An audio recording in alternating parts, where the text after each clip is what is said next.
Nous sommes avec Dmitri Glukovski, bonjour.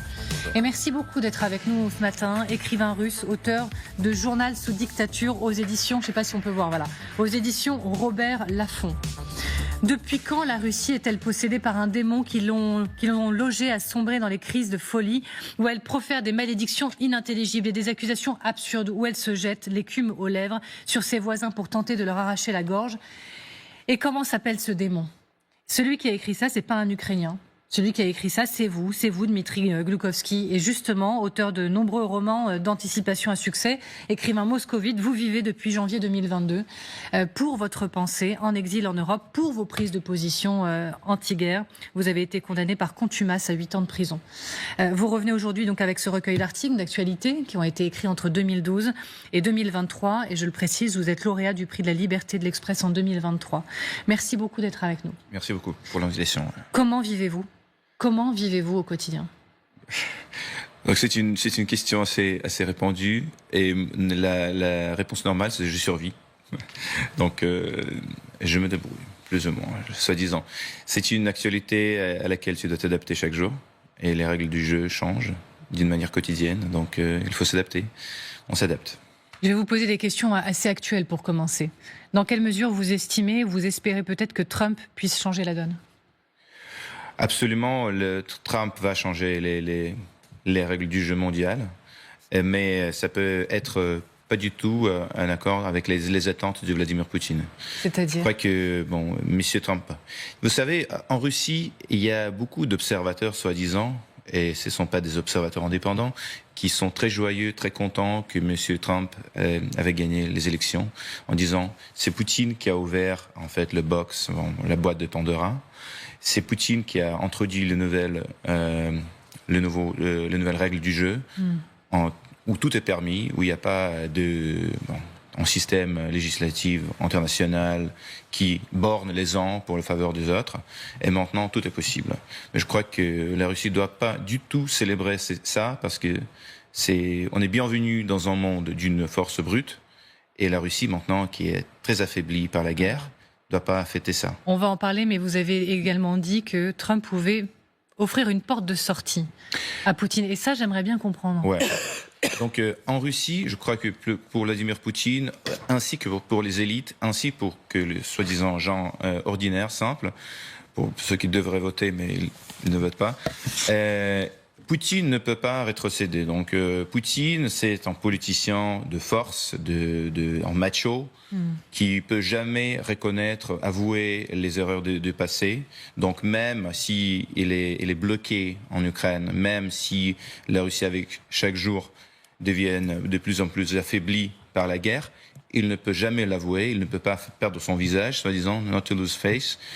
Et pour ça, donc, il ne peut jamais arrêter une guerre d'une manière qui pourrait être perçue comme sa faiblesse. Voilà, comme une perte.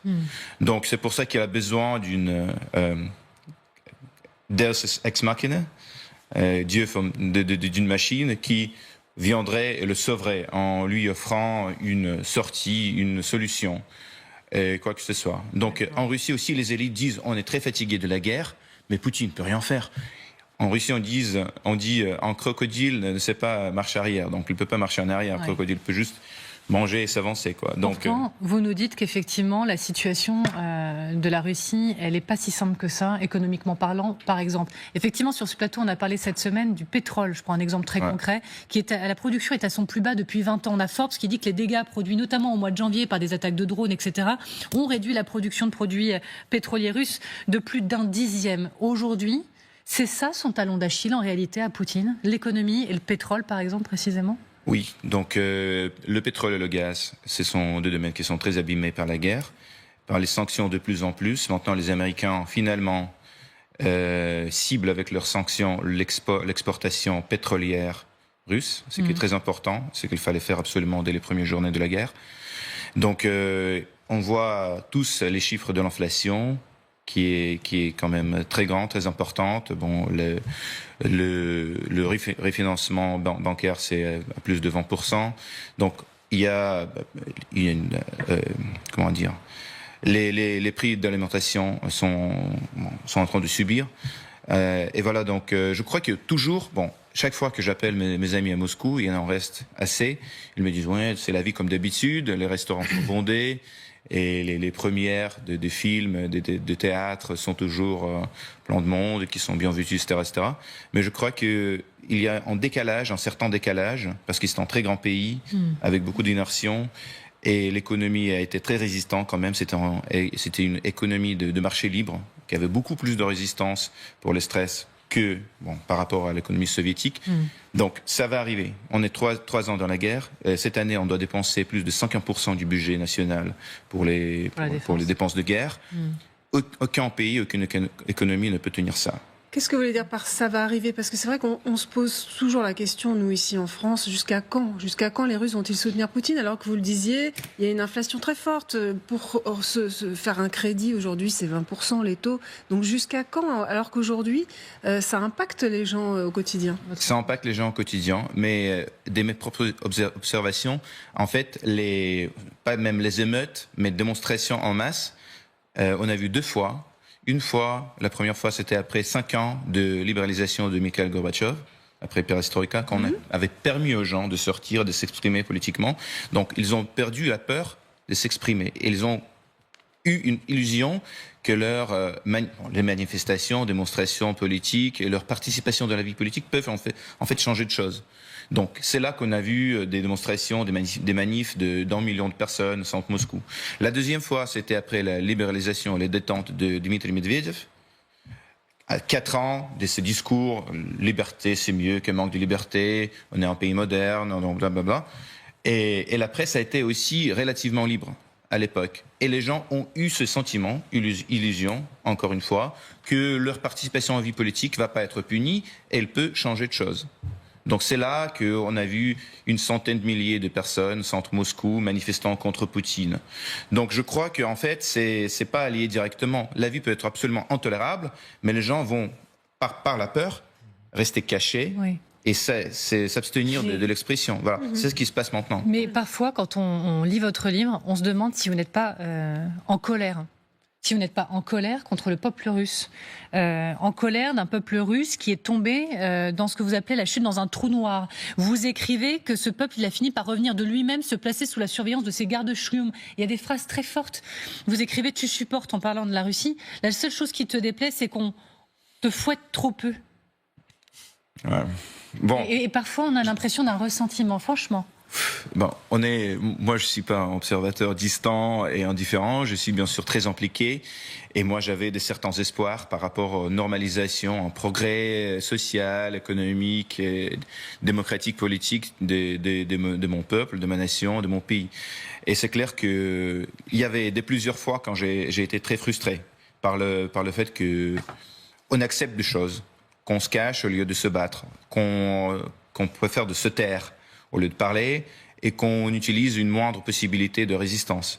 Je crois que ce sont des conséquences des traumas inhérités de nos pères, de nos grands-pères, qui étaient très accoutumés de se taire, de se cacher, et la seule manière de survivre, c'était de se taire. Et on le comprend dès les premières pages de votre livre. C'est extrêmement concret, c'est extrêmement violent par moments, mais c'est la réalité de la Russie que vous connaissez. C'est la réalité de la Russie, ouais. Donc, il faut changer, il faut un changement d'une génération. Je crois que la grande différence entre les Ukrainiens et les Russes, c'est que les Ukrainiens ont eu les 30 ans de liberté, parfois chaotique, mais c'était une liberté. Il n'y avait pas une seule force qui monopoliserait la vie politique ni économique. Donc il y avait une concurrence, une compétition, et aussi dans les médias. Mais aussi, les Ukrainiens ont gagné 2 fois la résistance le jeu de résistance contre le pouvoir. Il y avait 2 fois une révolution de rue gagnée par le peuple. Chez nous, c'était que des échecs, et les gens ont perdu l'espoir que leur comportement politique personnel risqué puisse théoriquement changer la situation. Vous avez perdu espoir, vous ? Non, pas entièrement. Mais je crois par contre que je ne vois pas une solution d'ici jusqu'à la mort de Vladimir Poutine. Voilà, c'est ça. Je pense que nous les Russes, on va cette fois attendre, comme on avait entendu la mort de Staline, la mort de... Voilà. Donc le seul espoir, si on ne parle pas de signes noirs, Le seul espoir, c'est le changement de génération de dirigeants politiques. Et si la situation est assez désespérée, alors la nouvelle génération de dirigeants politiques devrait comprendre que c'est l'impasse. Alors, il y a une question sur l'opposition et Xavier, vous avez une question. Je me permets juste d'en rajouter une entre-temps. Vous savez qu'au début de ce qui s'est passé, au début de la guerre, on se disait, est-ce qu'il peut y avoir des révolutions de palais ? Ouais. Est-ce que quelqu'un pourrait venir à tuer Vladimir Poutine, puisque vous dites que l'horizon, c'est sa mort. Mais est-ce que vous imaginez qu'une révolution de palais, qu'une mort voulue, décidée de Poutine est possible ? Ou est-ce qu'on s'est entretenu dans une sorte de fantasme qui est dérisoire en réalité ? Bon, Vladimir Poutine, c'est un paranoïaque professionnel, oui, déformé par ses années de service dans les services de renseignement, services secrets. Donc, bien sûr, son premier cible, son premier but, c'est d'éliminer les menaces à son régime, à son gouvernement, à son existence physique. Donc absolument clair, il voyait en coup de palais comme la menace la plus importante. Oui. Parce que le peuple est désarmé. Bon, nous, on n'a jamais eu d'ici les derniers siècles, on n'a pas eu un essai qui aurait eu succès de la révolution, donc pas de résistance armée du peuple. Par contre, oui, en coup de palais, ça serait possible. Donc il fallait absolument faire deux choses. Désarmer les gens et les coopter. Donc il a tout fait pour coopter les élites en leur donnant l'intérêt de continuation de participation à cette guerre. Donc toutes les sociétés commerciales, les entreprises occidentales qui étaient parties ont été redistribuées parmi les gens qui maintenaient et supportaient la guerre. Et il a tout fait pour assurer la loyauté et l'allégeance des élites, en fait. Donc, comme ça, on voyait bien qu'au début de la guerre, il n'y avait pas de consensus, que même son proche entourage objecté à la guerre, très effrayé pendant le fameux Conseil de sécurité où il a annoncé, proclamé cette guerre. Il n'y avait pas d'accord universel parmi ses proches. Et après, pendant des mois et des mois, il était à une distance très très longue, plus longue que la nôtre, pendant toute parution physique, personnelle, même avec ses proches, je sais pas, le ministre de la Défense, etc., etc. Donc, il le craignait. Mais après, il est devenu clair que il a su bâtir en consensus, il a su coopter les élites en leur donnant l'intérêt, en leur faisant, on est tous dans un même bateau, donc s'il y a quelque chose qui arrive,